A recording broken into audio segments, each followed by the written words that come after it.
కేంద్ర రాష్ట్ర ప్రభుత్వాలు ఇచ్చిన పిలుపును రాష్ట్ర ఉప ముఖ్యమంత్రి పిఠాపురం ఎమ్మెల్యే కొణిదెల పవన్ కళ్యాణ్ ఆదేశాల మేరకు స్వచ్ఛతా హీ సేవా కార్యక్రమాన్ని పిఠాపురం మున్సిపాలిటీ పరిధిలో ప్రజల సహకారంతో సమర్థవంతంగా నిర్వహిస్తామని మున్సిపల్ కమిషనర్ కనకారావు తెలిపారు. ఈ నెల 17 నుంచి అక్టోబర్ 1 వరకు నిర్వహించే స్వచ్ఛతా హీ సేవా కార్యక్రమంలో భాగంగా పిఠాపురం పట్టణంలో చెత్త తొలగింపు, కాలువల్లో పూడికతీత పనులు తిరిగి చేపట్టారు. అలాగే ముఖ్యంగా ఎన్నో ఏళ్లుగా అపరిశుభ్రతతో నిండి ఉన్న కొంతి మాధవస్వామి కోనేరులో చెత్తా చెదారం తొలగింపు పనులకు మున్సిపల్ కమిషనర్ పూనుకుని కోనేరు పరిసరాలను పరిశుభ్రపరిచే చర్యలు మొదలుపెట్టారు.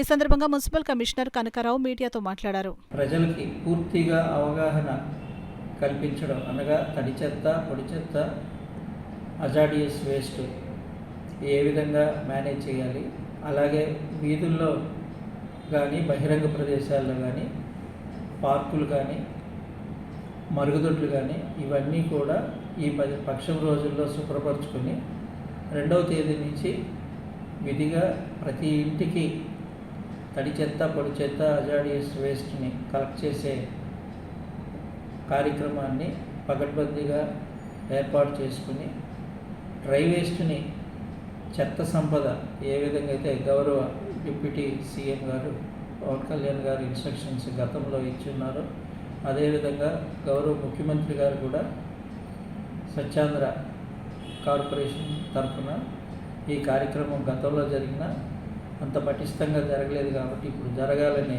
దిశానిర్దేశం చేశారు. కాబట్టి పిఠాపురం పట్టణంలో ఈ కార్యక్రమాన్ని లాంఛనంగా కుంతి మాధవ స్వామి కోనేరు దగ్గర ప్రారంభించడం జరిగింది. సాయంత్రం లోపల కోనేరు చుట్టూ ఉన్న 4 వీధులు, కోనేరు లోపల పరిసర ప్రాంతాలు కూడా శుభ్రం చేసి ప్రజలకి భాగస్వామ్యంతో మరలా అక్కడ అశుభ్రం కాకుండా కంటిన్యూగా చేయడానికి తగు చర్యలు చేపట్టడం జరుగుతుంది.